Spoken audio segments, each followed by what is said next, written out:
Time check, 5:14 in the morning breakfast before my run.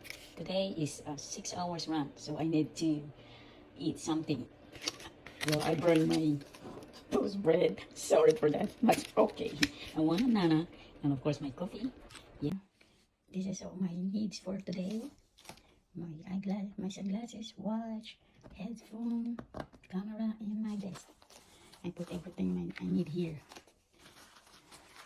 So I got my hydration, put everything there, and that's it.